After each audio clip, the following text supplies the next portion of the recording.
এখন খবর নিচ্ছি, তখন আরও মেটিকুলাসলি খবর নেব। সমাজের কোথায় কোন সমস্যা আছে এগুলো আগে চিহ্নিত করব। কোনটার আগে কোনটাকে গুরুত্ব দিতে হবে, প্রায়োরিটি, অগ্রাধিকার নির্ধারণ করব। তারপরে দেশবাসীকে জানাবো আগামী 1 মাস 100 দিনের এই হচ্ছে আমাদের পরিকল্পনা। আপনারা আমাদেরকে সাহায্য করুন। এই আমাদের বাজেট 100 দিন শেষ হওয়ার সাথে সাথে জনগণকে আবার জানাবো এই 100 দিনের জন্য যে পরিকল্পনা, যে বাজেট আমরা আপনাদের সামনে ঘোষণা করেছিলাম, এতটুকু পরিকল্পনা বাস্তবায়ন হয়েছে, এতটুকু বাজেট আমরা ব্যবহার করতে পেরেছি, এতটুকু আমাদের হাতে উদ্বৃত্ত রয়ে গেছে, এটা আমরা ব্যবহার করতে পারি নাই। এটা জনগণের জানার হক আছে। এখানে যারা বসে আছেন আপনারা সবাই কিন্তু ট্যাক্স দেন। আমার এই মাইকের আওয়াজ যাদের কানে যাচ্ছে তারাও ট্যাক্স দেন।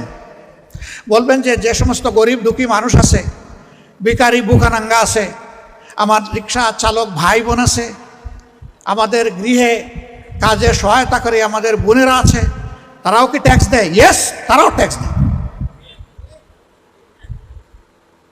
কষ্ট করে যে রুজি করে, তার পেট আছে পিঠ আছে, পেট এবং পিঠের চাহিদা পূরণ করার জন্য তাকেও দোকানে যেতে হয়, ওখান থেকে জিনিস যখন কিনে তাকেও কিন্তু ব্যাট দিতে হয়, ভ্যালু অ্যাডেড ট্যাক্স। বাংলাদেশে কনভেনশনাল যে ট্যাক্স আদায় হয় তার চাইতে অনেক বেশি ট্যাক্স আদায় হয় এই ব্যাটের মাধ্যমে।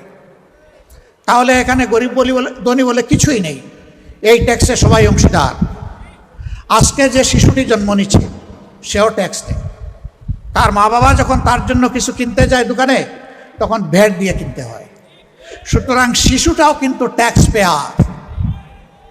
তাইলে আমার এই শিশু কেন তার অধিকার পাবে না? সে কেন অনাদরে, অবহেলায়, দুঃখে দিকে বড় হবে, শিক্ষার আলো বঞ্চিত হয়ে অন্ধকার জগতে কেন সে ঢুকবে? যদি সে অন্ধকার জগতে ঢুকে এই সমাজ তার জন্য দায়ী। আমরা আলোতে আনতে চাই সবগুলা শিশুকে। আল্লাহ যেন সেই তৌফিক আমাদেরকে দান করেন।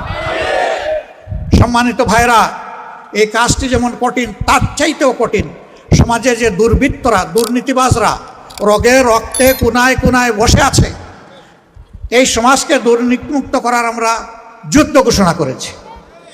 আমরা বলেছি সরকার আল্লাহ আমাদেরকে দিয়ে গঠন করাক, অথবা আমরা বিরোধী দলে থাকি, এই যুদ্ধ আমাদের চলবে ইনশাআল্লাহ।